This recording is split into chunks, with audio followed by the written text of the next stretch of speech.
fellow citizens of time and space. Today, August 18th, in history.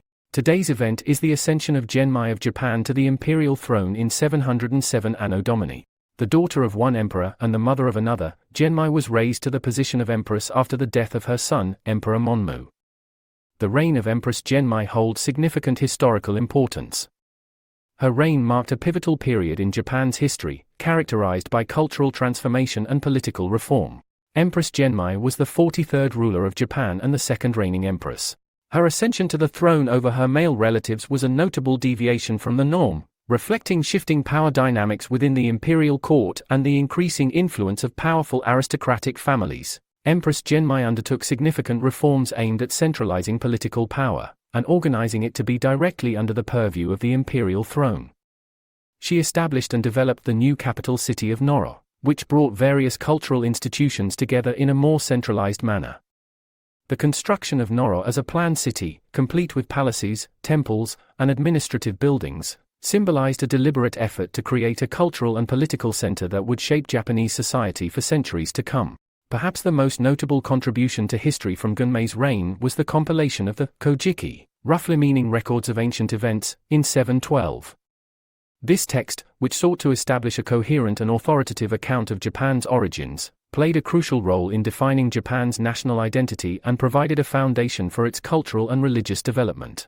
Genmai also implemented a standardized system of land surveys and taxation, which allowed the central government to seize direct control over the provinces and their resources. By strengthening the central government and balancing the interests of different groups within her realm, she stabilized the Japanese state. In conclusion, Empress Genmai's reign holds immense historical significance for Japan's political, cultural, and administrative development.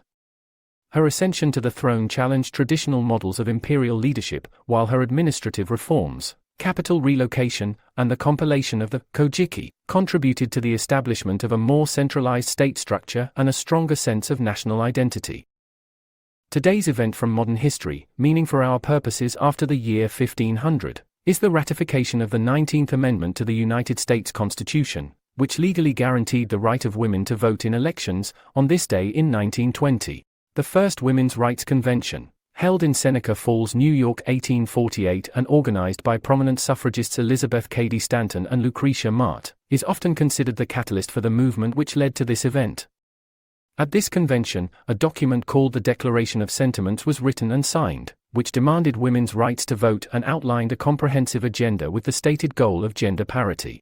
The movement continued for many decades, but was further ignited with the entry of the United States into the First World War in 1917. With much of the country's young male population away in Europe, many unfilled jobs traditionally filled by men were taken up by women, following a trend set in other countries which had entered the war earlier.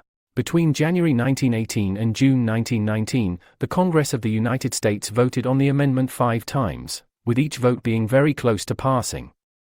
In May of 1919, President Woodrow Wilson called a special session of Congress to vote on the amendment, which passed in the House of Representatives to move on to a vote on the Senate floor, which was the final step in the process.